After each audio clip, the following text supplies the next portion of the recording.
Freedom from the 3D matrix, a new era of responsible happiness and a 4D mindset. A film of documentary and meditation by Seal Josephs. Part 6. The art of effortless letting go, the 4DO practice. Now that we've taken the effort to glimpse the nature of 3D phenomena, we've seen that there is no lasting essence in them. The only thing that endures, illuminating the hollowness of all 3D phenomena, is the radiant 4D nature of the mind.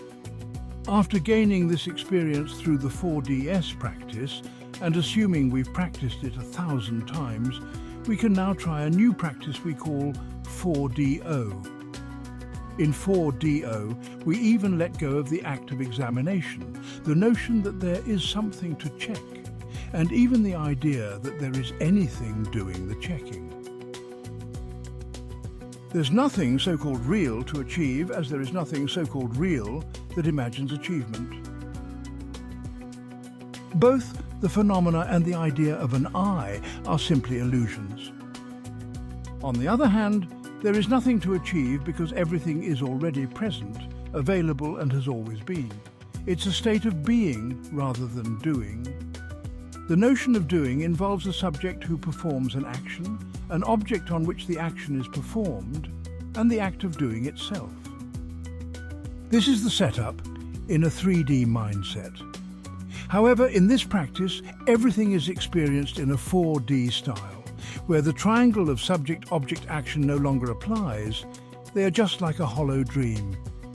Here, it's the radiance of the cinema screen that matters, not the movies playing on it. Therefore, the limitless space-like nature of the mind comes into play, where the mind's luminous nature spontaneously manifests as any 3D appearance.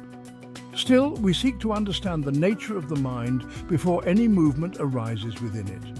Since there is no real I, it is actually 4D awareness trying to find its way home, having been dazzled or distracted by its own 3D illusory play.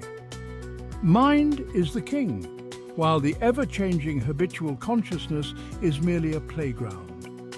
What we truly are is our minds. In the previous practices, we grew accustomed to this truth, and now we fully shift our identification, our fundamental perspective, to 4D space-time. Until now, we allowed 3D consciousness to play freely, and at times, we even participated in the game. But now, we return our awareness to its original state, to 4D space-time. It's like letting the children tire themselves out on the playground and then simply bringing them home. So if something occurs in the mind, we don't follow it. If nothing occurs, we just let it be like that. Whatever happens, happens, and whatever doesn't, it doesn't matter. We take a step back from movement and rest in it. Movement implies change, and change implies time. Therefore, by resting in the moment before movement, we begin to master three-dimensional movement and thus 3D time from a 4D space-time perspective. Neither the act of appearance nor its space-like nature matters, because the word matters implies that something is real. In 4D, that also includes 3D, reality is both real and illusoric at the same time. Space-like, yet appears yet space-like. It's a spontaneous interplay of space and appearance. And that is the nature of our mind. And what is important is that a 4D space-time-like awareness experiences it all.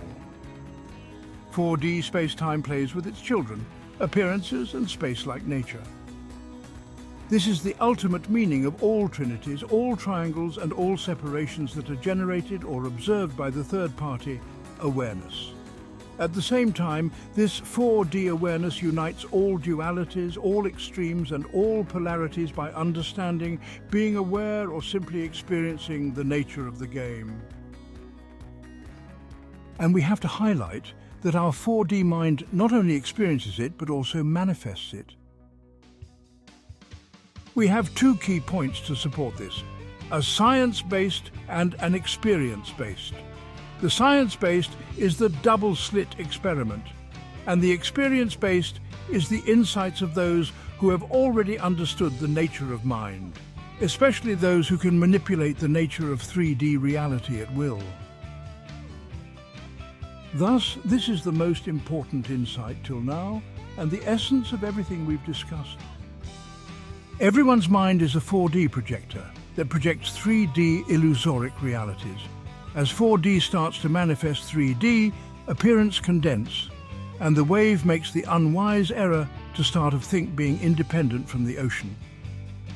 So it's also not that we 3D beings surrender to a higher or bigger or holier 4D something, because there is no we to surrender, nothing to surrender to, and the act of surrendering itself would just be a free play of space as well.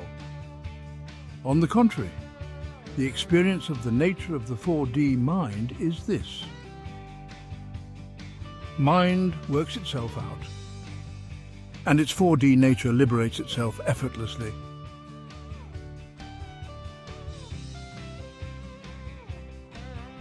In this process, habitual consciousness realizes that there is nothing that needs to be done. Nothing truly needs to be accomplished because everything has been true and present from beginningless time. Space-time is beyond the confines of time, as it is the source that emanates 3D worlds with their inherent nature of change, which we perceive as time.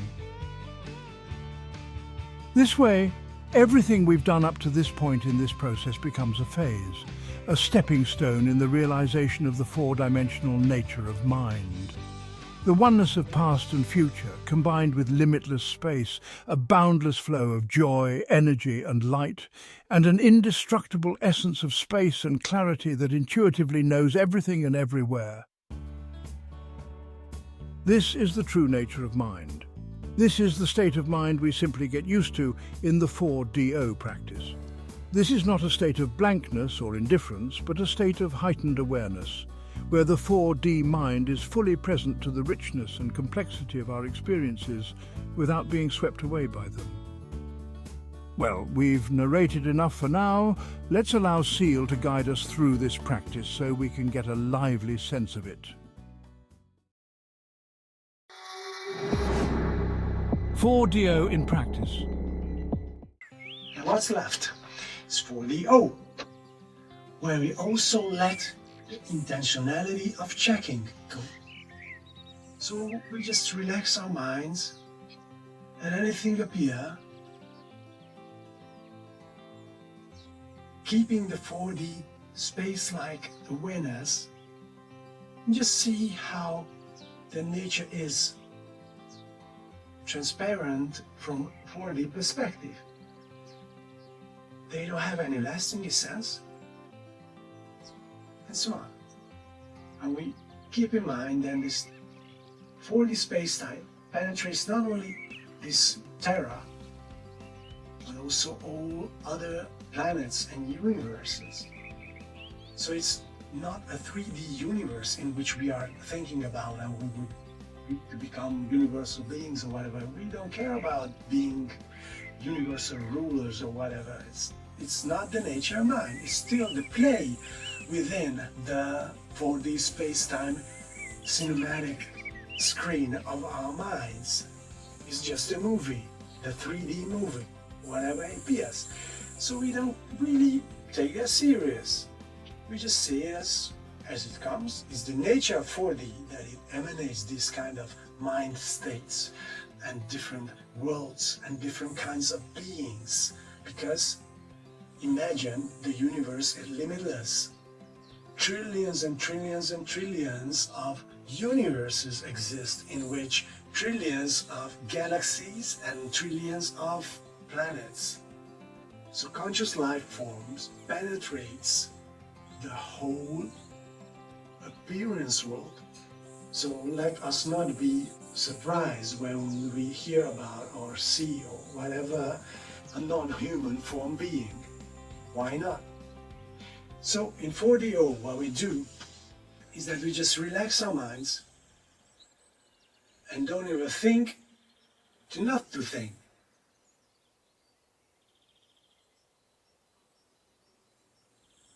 And let the 4D space-time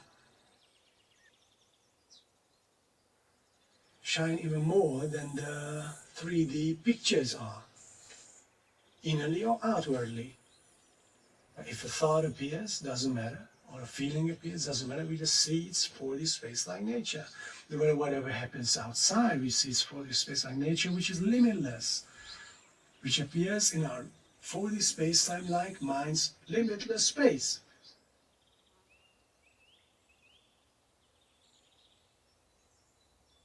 Like that. We can do this for 2 minutes, 1 minute, 5 minutes, half an hour, 2 hours, 5 hours, whatever we wish to. But this frees our mind.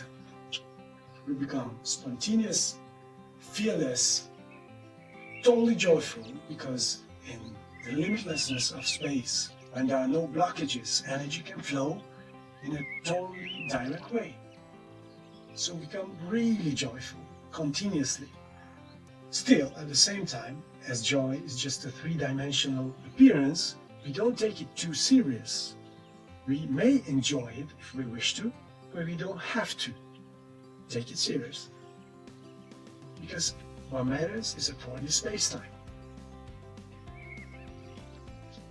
So these 4 practices were given in order to elevate our own well-being, to get the feeling that the world is not a thing outside that we cannot have a grasp on, but the world, the experience of the world, happens inside our brains, between our 2 ears, let's say, or inside our hearts, wherever we imagine our minds reside. Let us do this together as much as we can, and our conscious field of awareness is going to transform our common life, and our 3D world can anytime be experienced as being fully radiant, full of joy, and an amazing place. This was Sil Josephson. Hope you enjoyed it and practice well.